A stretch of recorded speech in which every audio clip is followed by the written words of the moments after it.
Dans la mesure où nous préconisons de présenter le film en amont de la projection, et il me semble que ce film nécessite d'être l'objet d'un travail en amont. Donc, bien sûr, vous pouvez utiliser ce que j'ai dit tout à l'heure, ça c'est une entrée en matière, dans la mesure où vous avez un aspect historique, un rappel de ce qu'a été la représentation des Amérindiens à travers, évidemment, toute l'histoire du cinéma. Mais il me semble qu'il faut peut-être aussi entrer dans le film pour, justement, créer des horizons d'attente pour les élèves. Alors, souvent, on fait tout un tas de propositions. Très souvent, les enseignants, d'après les retours que l'on a, utilisent la fiche du film. Alors, la fiche du film, forcément, quand elle est très informative, là, vous avez vu que ce n'est pas véritablement le cas. Et l'autre solution, qui me semble tout à fait pertinente ici, c'est la séquence d'ouverture. Donc, l'avantage, c'est que je n'ai pas à vous la projeter, puisque vous venez de voir le film. Alors, évidemment, l'idéal, ce serait de pouvoir la projeter aux élèves. Ça dure 4 minutes, donc c'est pas très long. Donc ça peut se faire dans le cadre, évidemment, d'une séance en amont. 4 minutes, donc, que je vous ai reproduit. Donc, pareil, ces PowerPoint qui seront à votre disposition. Donc, vous pourrez les réutiliser pour que les élèves voient et revoient la séquence que vous aurez diffusée. Dans ces 4 minutes, on n'a pas énormément de plans, puisqu'il y en a 21. Donc, sachant que je m'arrête juste après la petite séquence lorsqu'il est avec le cheval avec Gus. Donc, 21 plans, 4 minutes, ça veut dire qu'on n'est pas dans un rythme endiablé pour entrer dans ce film. Et on peut partir du principe qu'il y a 3 parties dans ce film. La première partie, c'est celle-ci. Donc on entre dans le film par cette succession, un montage cut de plans qui sont donc sous la forme d'une synecdoque, à savoir que l'on a des parties du corps d'un cheval, et on a même à un moment donné un regard qui est presque un regard caméra de la part du cheval. Donc on pourra se poser la question de l'importance du cheval, est-ce qu'il y a une espèce de personnalisation qui est d'entrée donnée dans le film. Alors, c'est des 3 parties de cette séquence d'ouverture la plus rythmée, celle qui est vraiment un petit peu plus brutale dans son rythme et dans son montage. Ce qui est intéressant aussi, c'est de voir le travail esthétique, au sens où vous avez là, on est dans les marrons, on est dans l'ocre, on est dans ce qui rappelle le sable, on est dans ce qui rappelle l'arène. On peut donc penser aussi au rodéo, c'est peut-être déjà un peu trop, mais après tout, on peut avoir des élèves qui parleront de cela. Juste après, on entre dans une seconde partie qui va être la plus longue, où là, avec le plan où il se réveille, on comprend que ce que l'on vient de voir, alors, est-ce un rêve, est-ce un cauchemar? Voilà, la question est posée. Et comme vous avez Brady qui est au premier plan, puis au troisième, et au milieu de ça arrive le titre, vous pouvez parfaitement identifier le personnage comme étant le cavalier. On verra par la suite que c'est un cavalier qui est plutôt à terre que sur son cheval dans le film.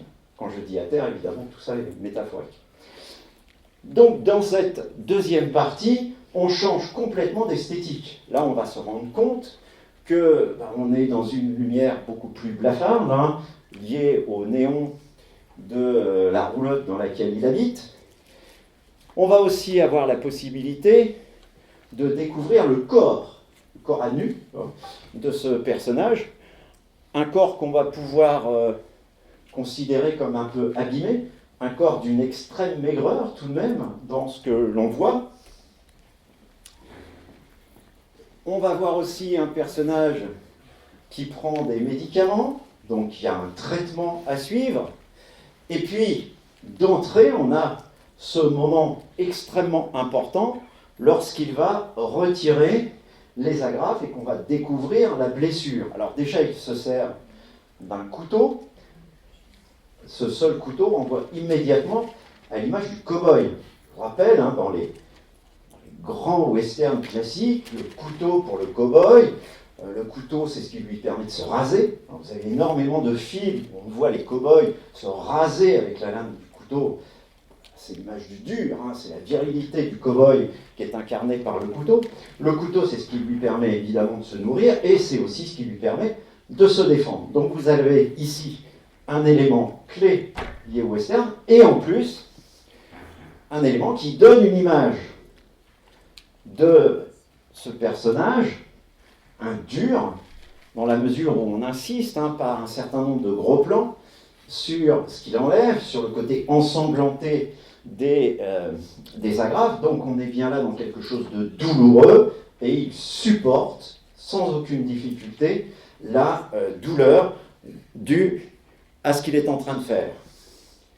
Et puis ensuite, on peut parfaitement comprendre, alors on voit bien sûr l'étendue, le lieu, donc une blessure au crâne, n'est jamais quelque chose évidemment facile, donc un accident, on va voir ensuite tout ce qu'on pourra en déduire, et puis une blessure tout à fait caractéristique des, on y reviendra, des accidents qui sont des accidents de rodéo.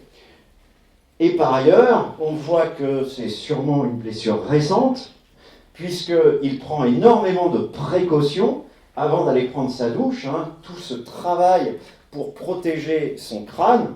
Donc tout ça montre que cette blessure est encore vive et qu'il faut faire très attention, surtout qu'il vient d'enlever les agrafes. Et puis arrive un troisième moment, alors avec un plan d'ensemble, ce plan d'ensemble qui permet de découvrir son lieu d'habitation. Donc on le dit, à un moment donné dans le film, c'est une roulotte. Et ensuite, on retrouve un cheval. Alors on ne peut pas évidemment penser au cheval de la première partie, puisque cette fois-ci, c'est un cheval blanc. Et vous avez un magnifique travail de mise en scène ici, qui va relier en un plan le cheval au personnage, et donc immédiatement vous avez un lien, une espèce de fusion, quelque chose d'émotionnel qui relie l'animal et ce personnage. C'est d'autant plus important que par la suite il y aura cette séparation qu'on voit un peu plus tard. On insiste à nouveau sur la blessure, élément clé dans cette première séquence du film, et puis on le voit ensuite s'essayant à un geste qui, dans la culture du cow-boy, correspond à ce que l'on fait pour s'entraîner dans le rodéo, et on s'aperçoit que ce geste, il ne le maîtrise plus. À partir de là, si vous revenez sur tout ça avec vos élèves, on peut clairement dresser un premier portrait de ce personnage et se demander ce que la suite, évidemment, nous dira sur Brady. Qu'est-ce qu'on peut nous dire ? Déjà, on sait où il habite, donc on le voit, un endroit qui nous donne aussi des informations sur son statut social.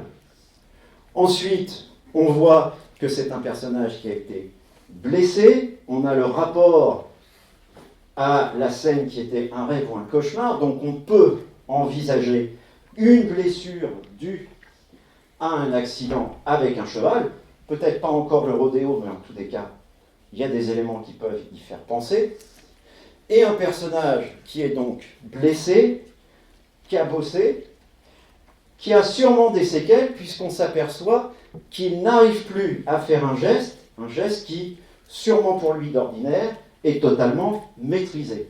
Donc, la séquence d'ouverture nous permet d'avoir un portrait assez précis de ce personnage, et ensuite, avec les élèves, vous pourrez poser un certain nombre de questions d'horizon d'attente, et on verra si le film y répond.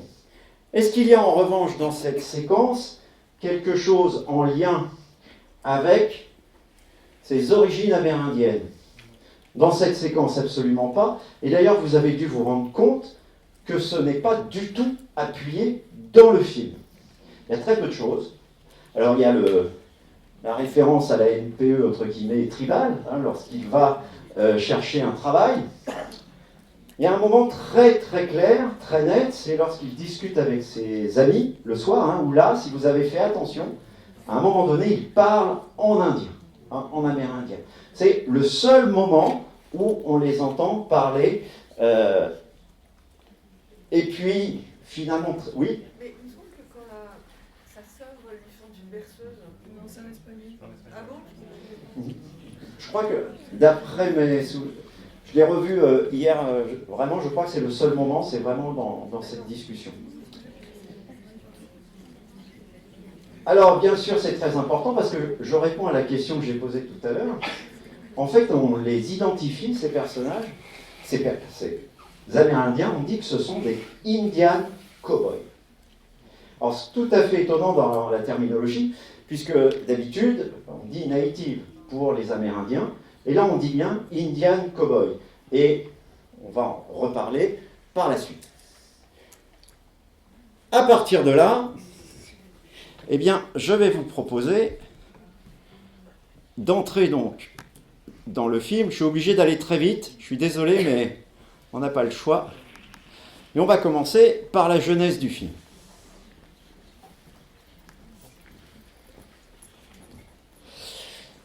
Alors, Chloé Zhao, elle a rencontré Brady lors du tournage de son premier film, de son premier long métrage, hein, le précédent, celui dont j'ai parlé tout à l'heure, qui s'appelle Les chansons que mes pères m'ont apprises, dans lequel son père faisait une apparition. Tout simplement parce que ce précédent film était lui aussi tourné dans la même réserve indienne. Ici, ce que vous avez à l'écran, c'est l'ensemble des réserves indiennes à l'heure actuelle aux États-Unis. Et pour aller de manière, pour resserrer, donc, vous voyez, Pine Ridge, on la voit, elle est ici, hein, en marron. Ce que vous avez en marron, en gros, ce sont les réserves indiennes. Ce que vous avez en vert, c'est le territoire d'origine des Indiens, et notamment des Sioux, puisque là, on est, hein, de par sa mère, il est Sioux, Brady. Alors, elle s'est intéressée dans un premier temps, Chloé Zhao, à Brady, tout simplement parce que c'était une gloire montante du rodéo. Et elle avait sûrement une idée pour un film. Seulement voilà, c'est d'ailleurs lui qui lui a appris à monter à cheval, ils étaient quand même assez proches pendant un certain temps. Et survient l'accident. À partir de là, il est hospitalisé, comme il le dit d'ailleurs dans le film, c'est lui qui sortira de l'hôpital. Mais le projet qu'elle avait sûrement en tête n'a plus de sens. Et donc elle s'en va. Elle quitte la réserve, mais elle garde des contacts, elle se renseigne, et puis elle apprend qu'il a décidé de reprendre le rodéo. Ça lui paraît tout à fait impensable, et donc elle l'appelle. Et elle lui dit que c'est pas sérieux, qu'il y a des risques, étant donné ce que le corps médical a pu lui dire sur les risques encourus s'il remonte sur un cheval, et notamment pour faire du rodéo. Et ce qu'il lui répond, c'est la passion avec le risque de perdre la vie, plutôt que vivre sans la passion. C'est intéressant parce que ça ne nous renvoie pas non plus à ce qu'on a vu lundi, hein, avec le film de Grémillon. Et là, quand elle entend Brady lui dire cela, elle retourne sur la réserve et elle pense qu'elle a un film. Alors, un film qui, dans sa construction, est donc une fiction, c'est absolument indéniable, mais une fiction avec clairement une démarche documentaire. Moi, j'ai eu la chance, en fait, de l'entendre parler du film au moment où le film a été présenté pour la première fois à Cannes. Il était en sélection à la quinzaine des réalisateurs. Et ce qu'elle a dit, alors elle était seule, Brady n'était pas présent, apparemment il n'avait pas pu faire le voyage jusqu'au festival. Et ce qu'elle a dit, c'est qu'elle croyait surtout dans le pouvoir de la fiction. Et donc pour elle, c'est un film de fiction, mais effectivement, il y a une démarche dans le film qui consiste à présenter le quotidien, la vie de Brady. D'ailleurs, lui-même, Brady, est revenu ensuite en France, mais à la sortie du film, et dans une interview, en gros, ce qu'il a dit, c'est que 60% du film, c'est sa vraie vie, et 40%, c'est totalement inventé par la réalisatrice. Il dit d'ailleurs, c'est assez drôle, mais moi je vous assure que je jouais parce qu'il y a des moments, je devais être triste, et à ce moment-là, dans la vie, je n'étais pas triste du tout. Donc, il est clair que pour lui, il a dans ce film eu un travail qui est un véritable travail de comédien. Alors, qu'est-ce qui, dans le film, relève clairement de la vie de Brady et donc de la démarche documentaire qui est celle de Chloé Zhao. Alors, bien sûr, les personnages. Tous les personnages du film jouent leur propre rôle. Ce sont tous des noms professionnels, et donc notamment son père et sa sœur. Et elle dit clairement dans une interview qu'il était absolument inimaginable d'envisager quelqu'un d'autre que sa sœur pour ce rôle, parce qu'il fallait qu'elle retrouve à l'écran le lien tout à fait particulier, vous l'avez vu dans le film, entre sa sœur et lui. C'est d'ailleurs un des éléments qui participe de sa décision finale, ça ne fait aucun doute. Bien sûr, il y a son ami, Lane. Lane, dont vous avez vu évidemment le handicap. Pour quelle raison est-il handicapé d'après vous? Il a fait une chute de rodéo. C'est un accident de voiture. Est-ce que c'est dit dans le film? Non.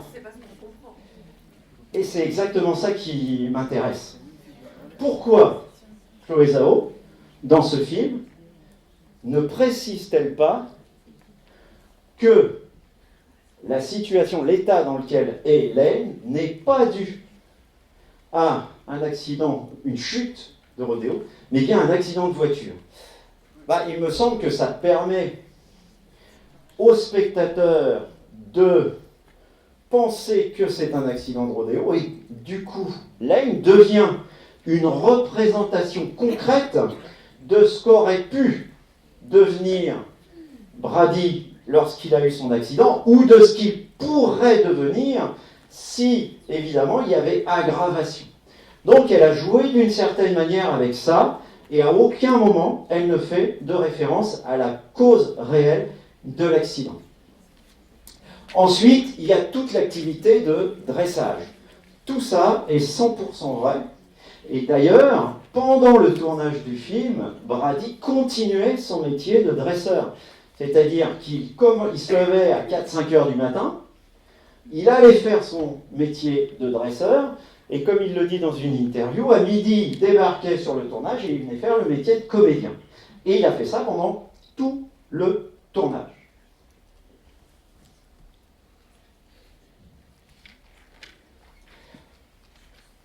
Autre élément qui participe bien sûr de la vie de Brady, mais attention, à chaque fois, ce n'est, et vous devez bien comprendre, qu'une représentation de la chose à représenter.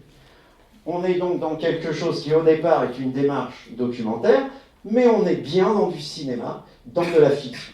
Alors l'accident, bien sûr, l'accident, vous l'avez bien compris, il est plus que vrai. Et d'ailleurs, quand on le voit en train de regarder une vidéo, vous vous rappelez au début qu'il regarde une vidéo, la vidéo, c'est celle de son accident. C'est la vraie séquence où il a fait sa chute et où il a reçu un sabot d'une jument récalcitrante. Pour ce qui est de sa relation avec Apollo, même chose.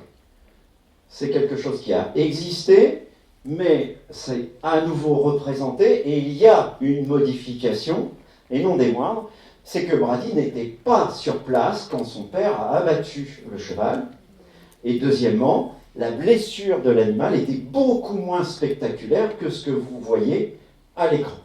Donc là encore, intervention directe de la réalisatrice. Mais c'est vraiment Ben non, il est mort. Non, mais si elle a tourné, elle a pu tourner. Non, elle a repris, elle a reconstruit. C'est bien plus tard. C'est-à-dire que il était mort depuis longtemps. En fait, elle a, si vous voulez, le scénario, il est écrit. Et quand elle a débarqué, elle a écrit un scénario, il y a des dialogues, donc on est bien dans une fiction, mais rien n'est figé. Et elle s'autorise plein de choses, parce qu'au fur et à mesure du tournage, eh bien, elle est plutôt du genre à se laisser surprendre par, évidemment, le moment présent.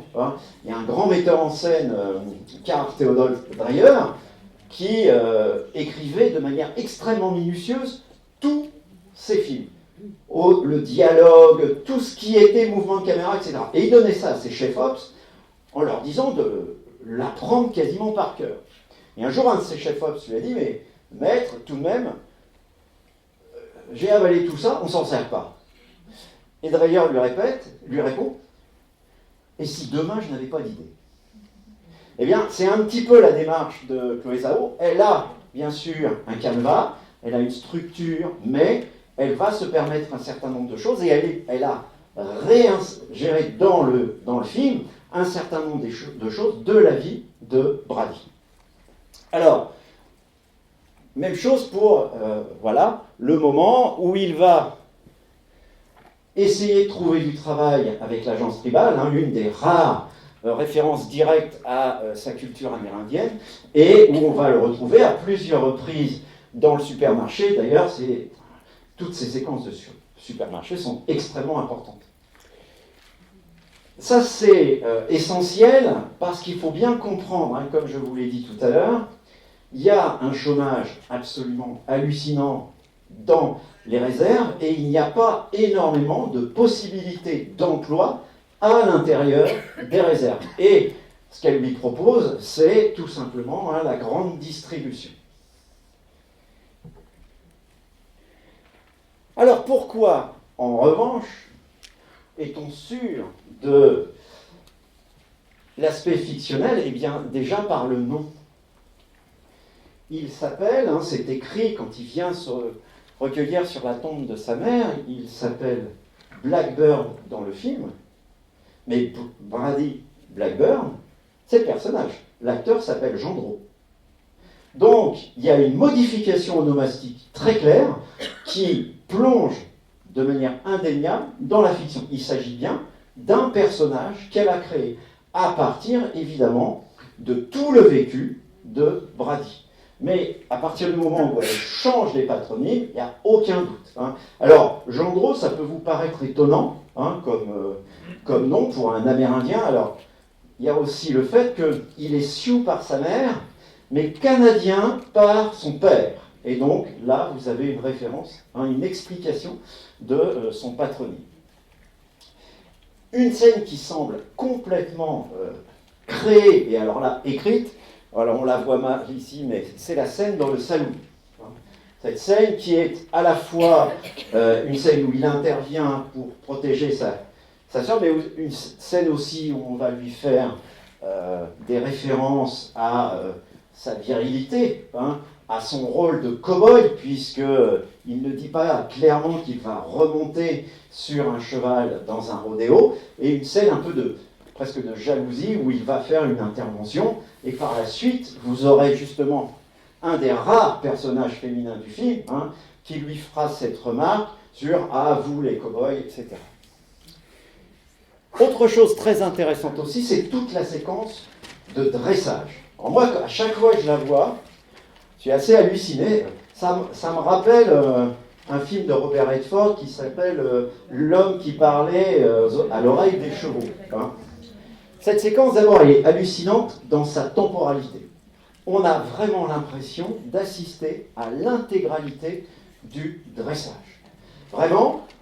Et on comprend le professionnalisme, cette capacité de Brady à vraiment dompter les chevaux. Vous entendez à plusieurs reprises dans le film Bronco.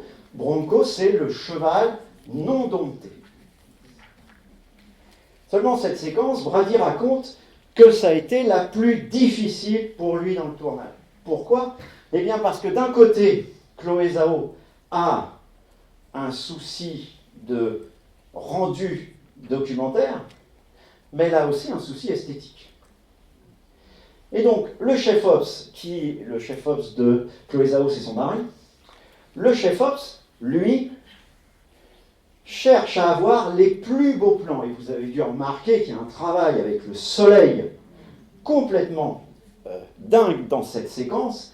Et donc, pour Brady, il fallait à la fois, alors que c'est une séquence qui peut être dangereuse, à la fois montrer ce qu'est un dressage en direct et répondre dans les placements aux exigences du chef-ops qui ne voulait pas rater son image.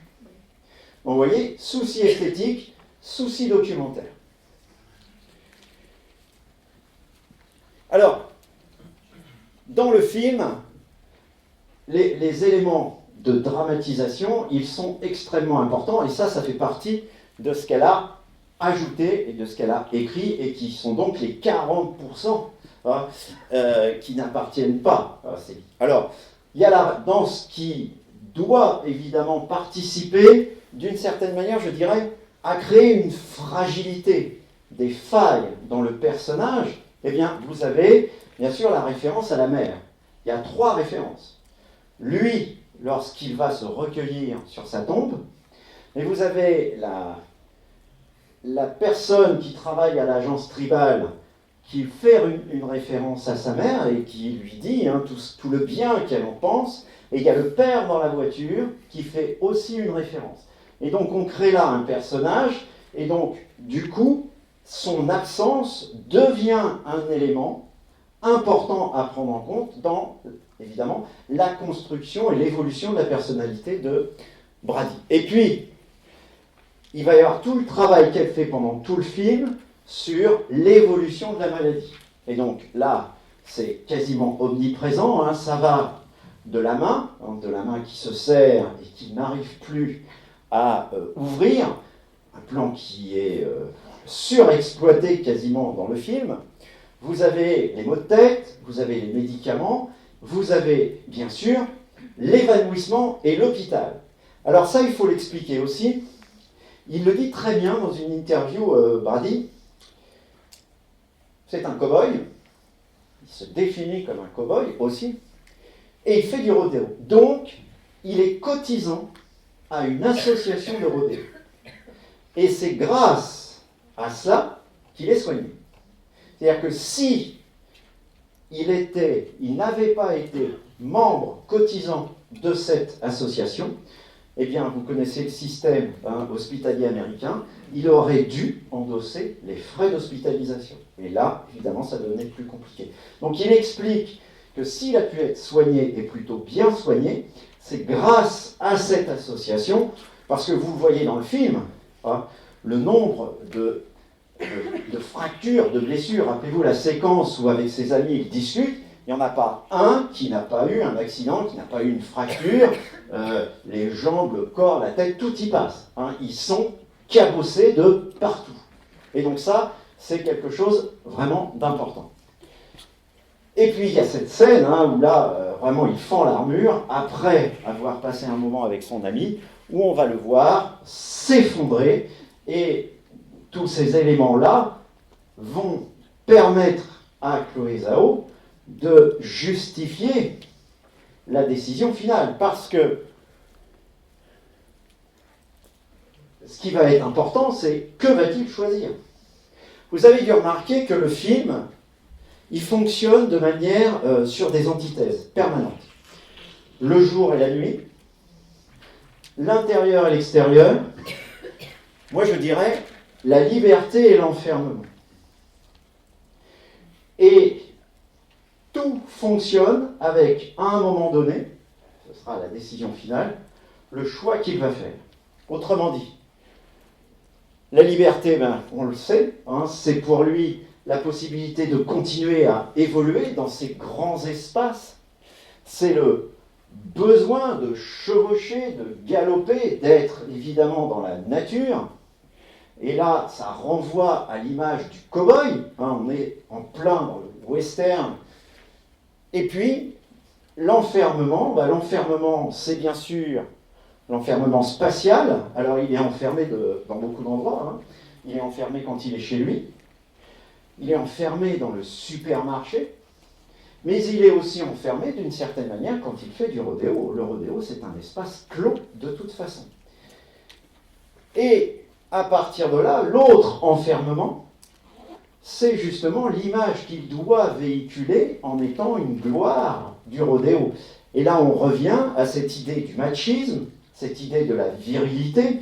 On se rappelle la séquence où il essaie, où presque il humilie son ami qui est le jeune futur cow-boy, mais on se rappelle aussi l'image qu'il a auprès des jeunes lorsqu'il est photographié dans le supermarché, le client du supermarché qui lui rappelle qu'il ne peut pas rester derrière cette caisse, que ça n'a pas de sens, ses amis qui d'une certaine manière ne comprennent pas.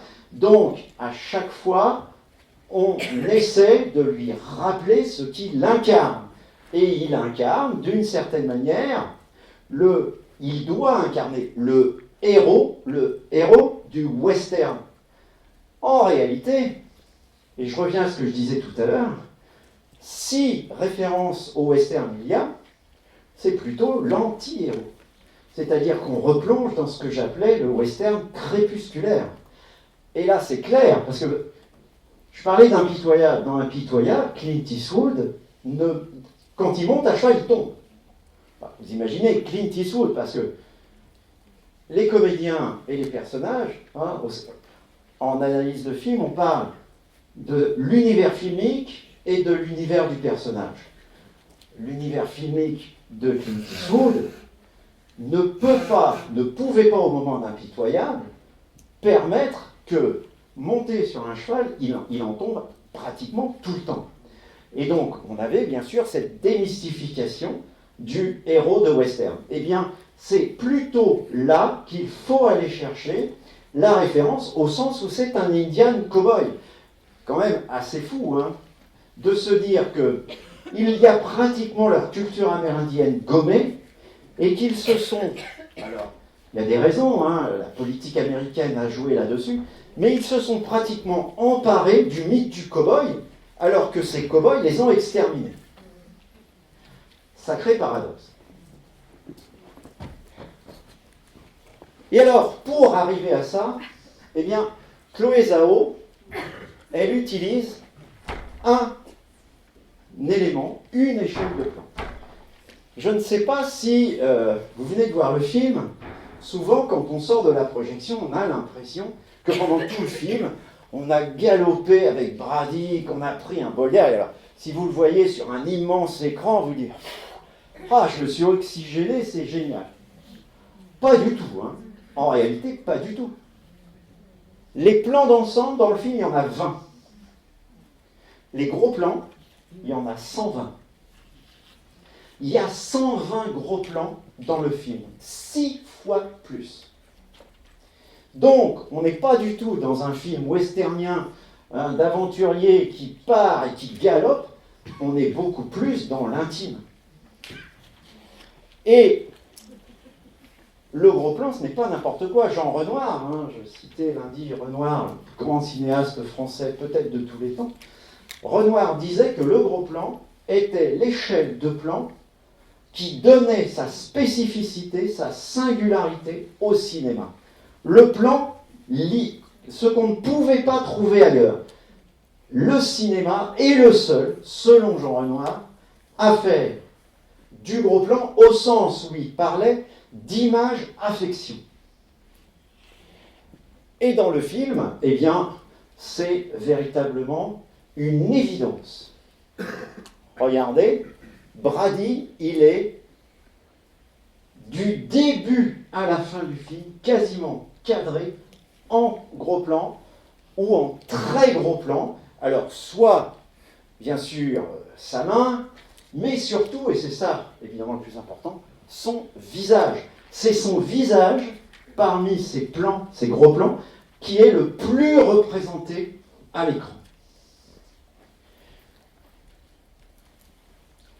À partir de là, eh bien, on arrive à sa décision finale, qui est assez intéressante. Intéressante parce qu'on le voit donc partir vers le rodéo, et on s'aperçoit aussi que le père est là. Le père est là avec la sœur.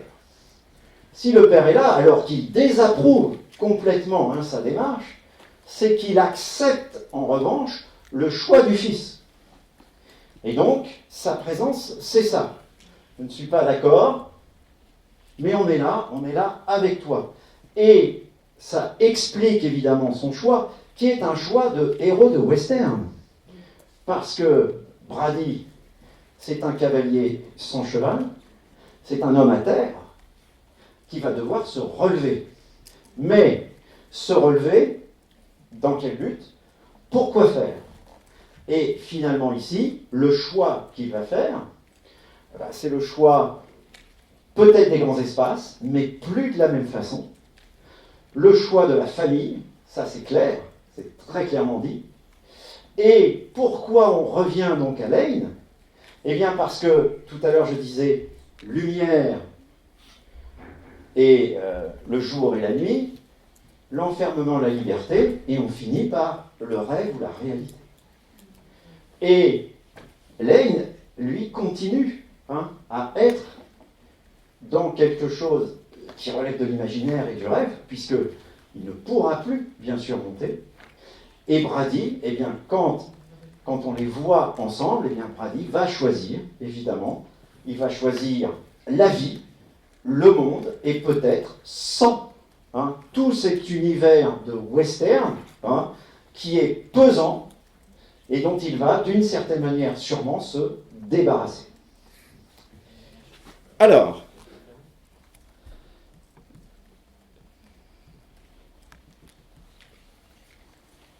je vais maintenant vous proposer, voilà. Alors, vous savez que souvent je propose, à l'issue des interventions sur le film, de faire ce qu'on appelle un élargissement. L'élargissement que je vous propose, eh bien, il concerne ce que j'appelle les oubliés de l'Amérique, les laissés pour compte. Alors, pourquoi est-ce que je pars du film? Eh bien, alors je vais me permettre cette fois-ci de vous lire quelque chose. C'est pas mon habitude, mais là je ne voudrais pas dire de bêtises. Je vais vous donner des chiffres qui sont les chiffres de août 2021 concernant la mortalité aux États-Unis due au Covid chez les Indiens, chez les Afro-Américains et chez les Whites. Si vous prenez donc sur ce qu'on appelle dans la terminologie ici, les blancs caucasiens, en août 2021, vous avez un mort pour 700 personnes. Chez les Afro-Américains, vous avez un mort pour 500 personnes. Chez les Amérindiens, vous avez un mort pour 300 personnes. Donc, la communauté amérindienne, c'est elle qui a le plus souffert du Covid. Et tout simplement parce que c'est une communauté abandonnée. Donc, qu'est-ce que vous trouvez? Des cas d'obésité, de diabète, bien sûr, bien plus importants en pourcentage. Pourquoi? Par exemple, dans les espaces où se trouvent actuellement les réserves, eh bien, on souffre de manière extrêmement sévère du réchauffement climatique. Conséquence, on ne peut plus quasiment faire pousser quoi que ce soit. Tout ce qui relève des légumes, des fruits, etc., c'est impossible. Donc, quand vous allez dans une réserve, qu'est-ce que vous trouvez? Ce qu'on voit dans le film, la grande distribution. Et la grande distribution avec des rayons sur 30 mètres, vous avez des chips et des sauces, en veux-tu, en voilà. Donc, premièrement, une malbouffe hallucinante. Une pénurie d'eau. Or, on se rappelle l'importance qu'était l'eau, évidemment, à ce moment-là. Et puis, un système hospitalier qui est quasiment inexistant. Et vous rajoutez à tout ça, bien sûr, cet alcoolisme qui est toujours omniprésent dans les réserves. Donc, ces Amérindiens, on peut clairement dire qu'ils font partie des oubliés de l'Amérique. Mais ce qui est intéressant à voir également, c'est que depuis quelques années, le cinéma indépendant américain, je dis bien indépendant, s'est lui aussi emparé de cette thématique. Mais, quand je dis les laisser pour compte, et c'est pour ça que je parle d'élargissement, je ne vais pas parler des Amérindiens, je ne vais pas parler des Afro-Américains, je vais parler des WASP. Mais ceux que les Américains appellent, ils les appellent les poor white trash. Donc, en gros, on renvoie à l'idée de la poubelle. Ce sont des Américains, donc, blancs, qui, eux, n'ont pas vécu le rêve américain, mais qui se considèrent comme héritiers, bien sûr, de tout ce que le roman national westernien a véhiculé. Et donc, quand vous regardez les films qui ont été faits ces dernières années, il y a des choses tout à fait étonnantes. Alors, j'ai pris quelques exemples et je vous les résume. Dans l'un des tout premiers films de Jeff Nichols, vous avez donc là des familles qui vont avoir des problèmes familiaux, et quel va être le moyen de les régler? Le titre le dit, les armes. Donc on va, bien sûr, s'entretuer. Dans le film de Debra Granik, que je vous conseille, Winterborn, c'est un film complètement hallucinant, on est dans une contrée complètement reculée des États-Unis, où là, eh bien, la loi, c'est la loi imposée par ceux qui y habitent.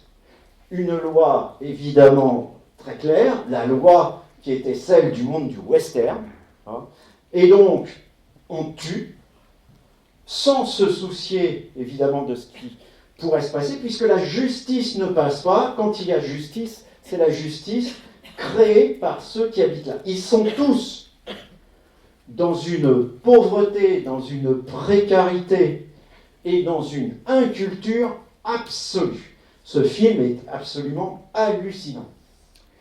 Dans Comancheria, les deux protagonistes principaux, eux, vont se battre contre le système financier américain, contre les banques. C'est-à-dire ces banques, évidemment, qui poussent à acheter, qui poussent à faire des prêts, et qui ensuite, évidemment, vous expulsent et vous mettent dans une précarité absolue.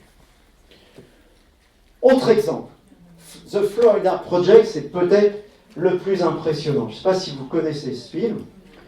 Là, dans ce film, les personnes en grande précarité sont parquées. Alors, vous voyez, c'est coloré, il y a du rose, il y a du vert, il y a du bleu.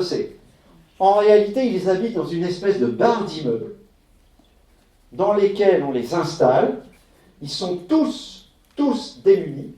Et ce qui est donc plus de terrifiant, c'est que cette barre d'immeubles désaffectée, en fait, c'est une extension de Disneyland qui est juste à côté. C'est-à-dire qu'à côté, vous avez toute l'Amérique qui vient s'amuser, et vous avez dans cette barre d'immeubles toute la précarité américaine concentrée. Dans American Honey, ce sont des jeunes, alors des jeunes marginaux, des jeunes qui vivent en fait en faisant du porte-à-porte, et Andrea Arnold, avec ce film, eh bien, elle dresse au fur et à mesure qu'ils vont voir des gens faisant du porte-à-porte, un tableau sidérant de cette Amérique profonde. Je n'ai pas encore employé le mot, mais bien sûr, électoralement, ce sont tous les Trumpistes qui sont là. Mais le top du top, c'est après, dans ce documentaire de Jean-Baptiste Torret. Il a traversé les États-Unis, et à chaque fois qu'il s'est arrêté, il a rencontré des gens, il a interviewé des gens. Il y a un moment complètement dingue où il croise une femme, alors sûrement diabétique, en tous les cas en surpoids, c'est une évidence, qui a dans ses bras un nouveau-né, 3-4 mois. Et en fait, elle est angoissée parce qu'elle se demande quel type d'arme elle va lui acheter pour son premier anniversaire. Mais je ne parle pas de jouer, une arme, une vraie.